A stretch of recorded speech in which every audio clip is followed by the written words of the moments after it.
tapi jangan diulang. Karena biasa ngaji rutin. Saya di Jogja tafsir Jalalain sudah juz 23. Pernah khatam hikam. Sekarang Nashihul Ibad separuh.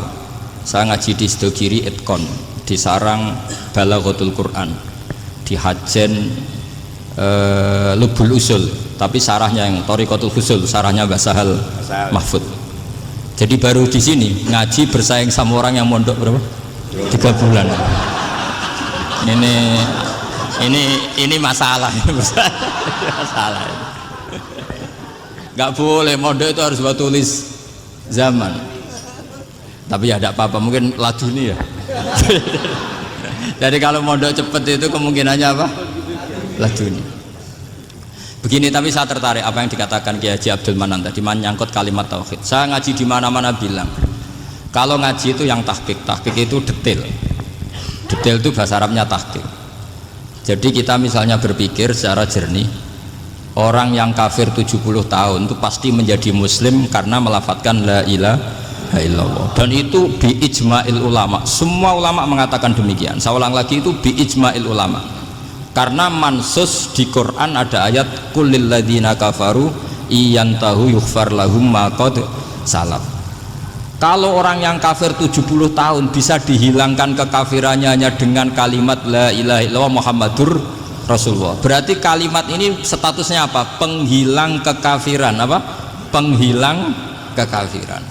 Lalu ada kelompok yang mengatakan gara-gara kalimat la ilaha illallah dan pegang patok nisan itu orang menjadi kafir. Ini kan jadi paradok. Lafadz yang kita statuskan sebagai penghilang kekafiran dengan lafadz yang sama orang menjadi kafir. Itu nggak ketemu nalar. Mbok nalar paling apapun tetap nggak ketemu. Kecuali tadi ya dalilnya pokoknya ngotot tadi. Itu memang kacau itu. Tapi alhamdulillah mereka insya Allah ya sadar. Kamu jangan bayangkan mereka tidak sadar terus, berarti kamu doanya jelek. Bisa saja mereka sudah ingin sadar, berhubung digojlok ini terus nggak jadi sadar. Jadi jangan-jangan salah kita karena sering gojlok sehingga yang mau sadar jadi tidak apa? Nggak sadar.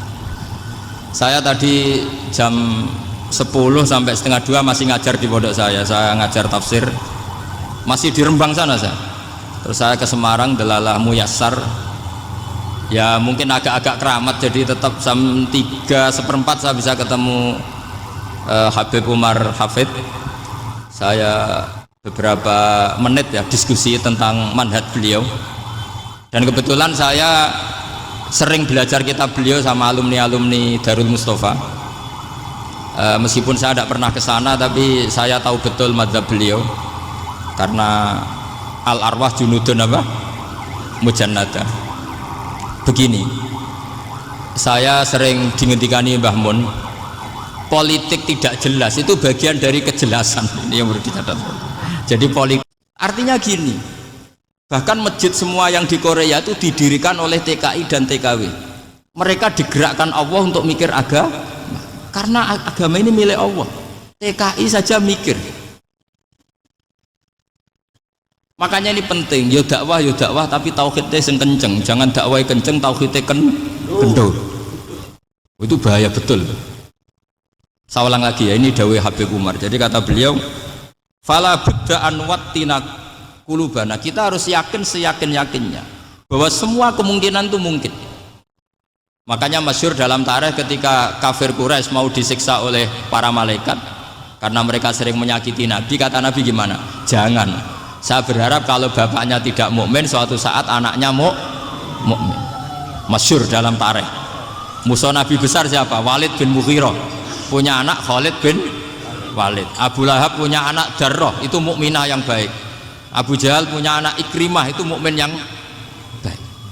Di Indonesia lebih hebat lagi. Bapaknya ra iso maca Quran, anaknya hafid. Bapaknya utun ratamat SD, anaknya jadi dekan.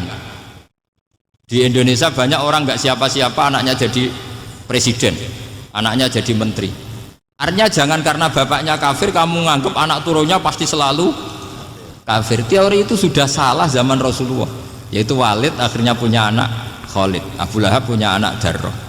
Terus siapa? Abu Jahal punya anak siapa? Ini penting saya utarakan karena dakwah kalau terlalu semangat nanti kalau menghilangkan tauhid bahaya. tetap innal huda huda. Uni Soviet kayak apa? Mengkooptasi negara-negara sekelilingnya sampai jadi Zuni. Tapi apa yang terjadi? Uni Soviet yang runtuh, persemakmurannya semua rata-rata jadi negara apa? Islam, kayak Uzbek, kayak Ceknya, kayak apa-apa. Karena agama ini diurus Allah. Sehingga kalau dalam, tapi kamu ngitmai agama nggak apa-apa. Makanya istilahnya Habib Umar, khodamah itu pelayan, nggak apa-apa. Kita ngitmai agama itu nggak apa-apa. Dengan ngitmai terus mikir nggak apa-apa. Tapi jangan mikir yang merasa kalau kita mati, wah nanti agama ini kukut karena saya mati. Kamu itu siapa? Agama Islam ini tidak pernah dipasrahkan kamu. Diurus oleh Allah Subhanahu wa Ta'ala sendiri. Sehingga ketika Wali Songo meninggal, agama ini tambah kuat sampai sekarang. Kecil saya itu kalau pengajian susahnya bukan main, harus izin sana sini. Sekarang setiap pengajian polseknya datang, polresnya datang, nggak ada intel, nggak ada apa. Padahal kiai dulu sama kiai sekarang itu kira-kira alim mana? Alim kiai dulu. Mbah Hasyim Asy'ari itu ngarang kitab sampai dibaca di Yaman. Saya sering baca juga kitab beliau, Risalatu Ahli Sunnah wal Jamaah. Kiai sekarang mau terjemah aja kadang salah memahami. Tapi ya Islam tetap jalan karena Islam ini dikawal, dijaga oleh Allah Subhanahu wa Ta'ala. Maka kalau dalam cerita tarikh sirahnya Ibnu Ishaq itu, tauhid itu penting. Beliau cerita begini, Sayyid Abdullah itu namanya Abdullah bin Abdul Muthalib. Kita tahu kenangannya Rasulullah terbanyak itu bukan dengan Sayyid Abdullah tapi dengan Sayyid Abdul Muthalib, dengan mbahnya. Karena Nabi itu mulai kecil dirawat oleh siapa? Mbahnya. Yaitu yang disebut Nabi ketika 2 bulan kan abahnya sudah meninggal. Ya saya baca ya, pakai bahasa Arab biar jadi bid'ah. Nanti kalau bahasa Indonesia ada bid'ah. Tidak betul. Diba atau berjanji sebenarnya itu kitab sejarah, berhubung dibaca bahasa Arab terus kayak mantra. Terus yang belakang mau nyenggai soleh aleh, sehingga kubu sebelah bilang tuh khurafat dan bid'ah. Coba diterjemah ini, coba nanti saya baca bahasa Arab.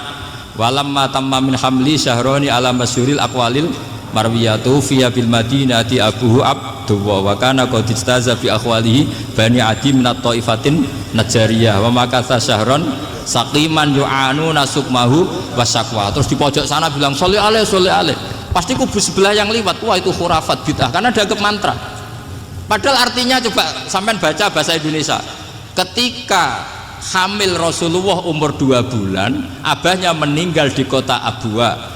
Kota Abwa adalah kota keluarga besar ibunya Sayyid Abdullah. Kebetulan pas ke sana beliau sakit sampai 1 bulan dirawat. Bid'ahnya di mana kalau diterjemah? Wong itu kitab tarikh.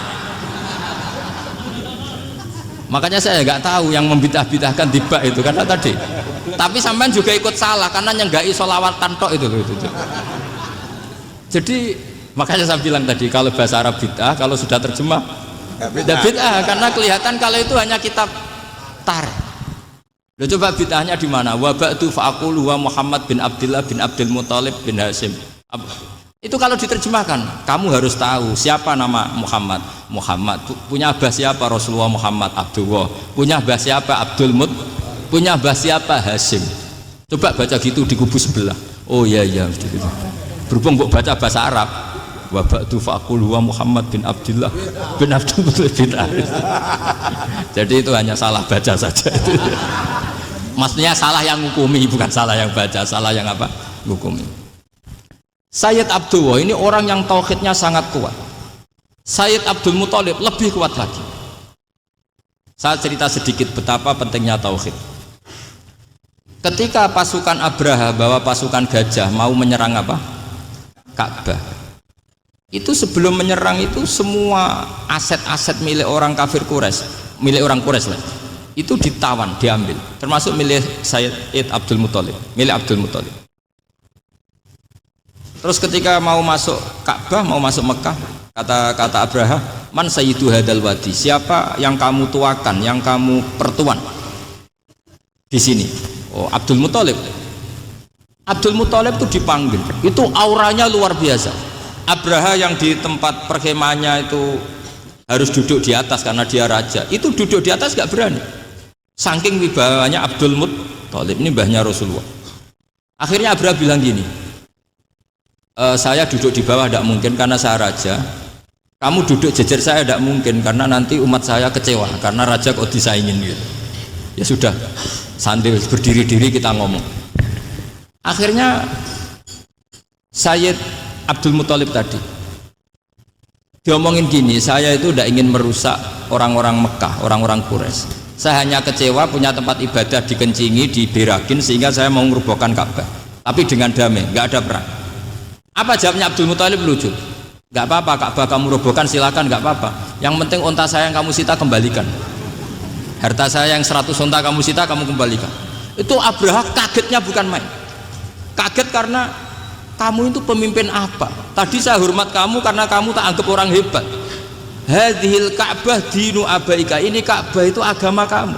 Pas saya hancurkan kok kamu tenang-tenang saja. Padahal pas mau saya hancurkan kamu tenang-tenang saja, malah tanya unta kamu itu gimana? Apa jawabnya Abdul Muthalib? Inna lihadal baiti robban hamahu, sebab Ka'bah itu ada yang punya dan pasti akan melindungi Ka'bah. Tapi kalau unta itu milik saya, ini urusan saya, ini unta. Jadi inna lihadal baiti robban hamahu itu tidak milik saya, itu ada yang punya. Ya sudah, biar yang punya aja yang jaga, itu tidak urusan saya. Akhirnya unta dikembalikan, aman deh, untung double. Terus akhirnya dia ke Ka'bah, fa'akhudha bi halaqatil bab, karena dulu apa itu halaqatil bab, karena dulu itu yang dipakai apa itu pegangan itu bentuknya apa, bulat, makanya diistilahkan halaqah apa, bulat.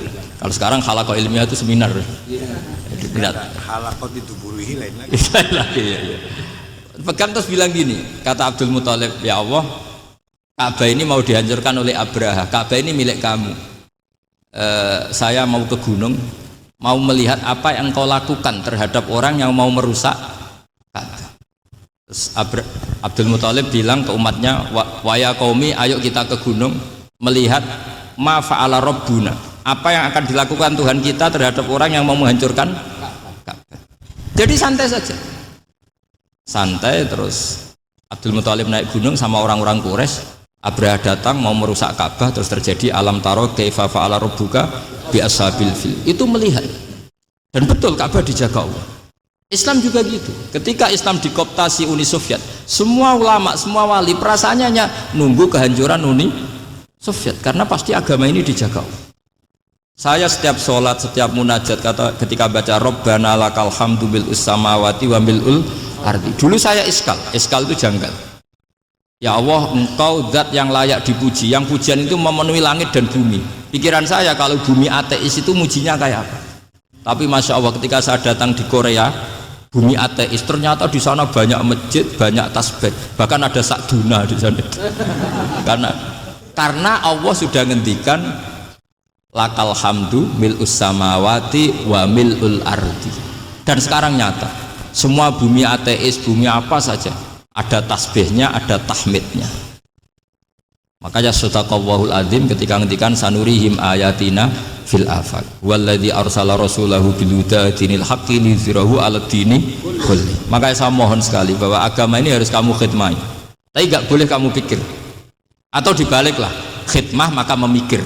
Tapi tidak usah GR bahwa agama ini diserahkan sampean. Saya juga agak ridho. Agama kok diurus orang-orang kayak gini, kayak apa nasibnya? Jadi ini penting, karena rata-rata kiai alim itu tidak jelas. Terus oleh orang-orang yang nggak pernah ngaji itu, wah ini nggak jelas, nggak tegas. Islam itu harus tegas.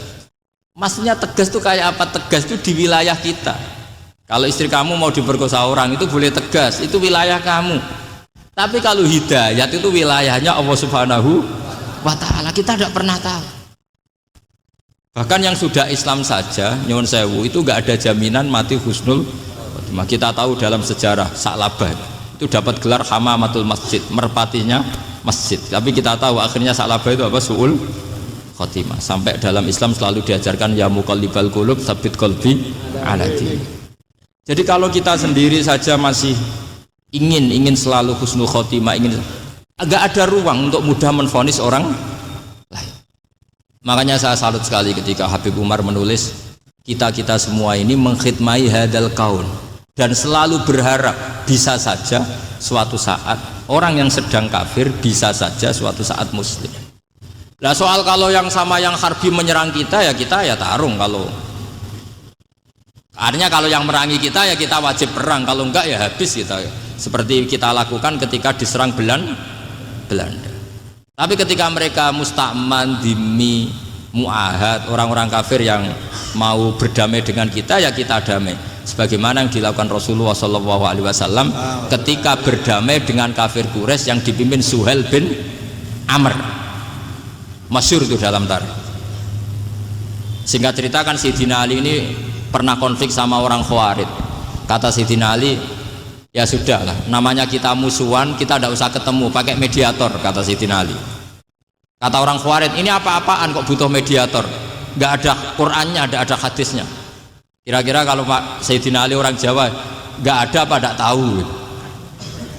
Walhasil Sayyidina Ali akhirnya baca ayat, wa in khiftum shiqaqa bainihima fab'atsu hakaman min ahli wa hakaman min ahliya. Jika suami istri tengah konflik, maka yang keluarga suami kirim mediator, yang keluarga perempuan juga kirim. Terus kata Sayyidina Ali, wa amru ummati Muhammad a'dhamu min amri rajulin wa imra'atin. Kalau suami istri saja ketika konflik butuh mediator, apalagi ini kelompok besar pasti lebih butuh mediator. Akhirnya lalu mediatornya siapa? Kata Sayyidina Ali, ya siapa saja yang penting baik. Ditunjuk seseorang, diprotes sama orang Khawarij, ini orang nggak kredibel. Oh, terus Sayyidina Ali marah-marah. Rasulullah itu pernah berdamai dengan orang, bahkan orang itu kafir, yaitu Sulhul Hudaybiyah. Nabi itu berdamai dengan orang yang bernama Suhail bin Amr ketika itu kafir. Makanya ini menunjukkan bahwa musolahah ma'al kufar itu boleh demi kelangsungan bernegara, berbangsa. Kamu tidak usah meragukan reputasi NU. Ketika dulu kafirnya kafir harbi zaman Belanda, ya Mbah Hasim fatwa apa? Jihad. Jadi jangan kira tidak tegas, kita tegas sekali, justru kita yang punya masa lalu tegas. Tapi kepada siapa dan dalam konteks apa? Paham ya? Terus ini penting sekali untuk dijernihkan. Ini saya baca berikutnya nanti, tidak supaya tahqiq. Saya syukur sekali, saya tadi sekaligus minta ijazah sama Habib Umar, dan memang saya ngaji ini lama sama teman-teman alumni Yaman, cuma belum pernah ketemu mu'alifnya. Tadi saya ketemu minta ijazah itu dan beliau senang sekali, bahkan sempat bikin tulisan di kitab saya ini. Sama tidak perlu baca, karena kalau bisa ya biasa, kalau tidak bisa malu ya sudah, tidak usah baca. Terus ini kata beliau, ini masih saya teruskan. Nahnu min hadhil intilaqah naktasibu thabatana wa quwwata yaqinina wa illa fa fil ardi mu'aridun wa muntaqidun wa mukhalifun min akhyarin wa asyrarin sholihin wa fasikin muslimin wa kuffar. Kalau kamu punya satu metode ilmiah, metode dakwah, kamu harus siap, karena pasti ada yang menentang. Yang menentang itu ya mulai orang soleh, tidak soleh, orang macam-macam. Jadi kalau sudah punya manhaj, memang dari awal harus siap apa? Ditentang. Jadi misalnya PBNU punya kebijakan apa, ya sudah siap saja dibully. Itu pasti itu, karena nggak ada manusia semua suka, semua benci. Kata beliau, anta in kunta fi syakkin min hadzal maslak wal manhaj fattabi man syi'ta wasaha angka ghaniyah wa in kunta ala yaqinin annahu al huda wa mirasun nubuwah wa annahu haqiqatu tarjamatil ahdi ma'rab fala tata'athar min kalami ahadin yakunu mangkana.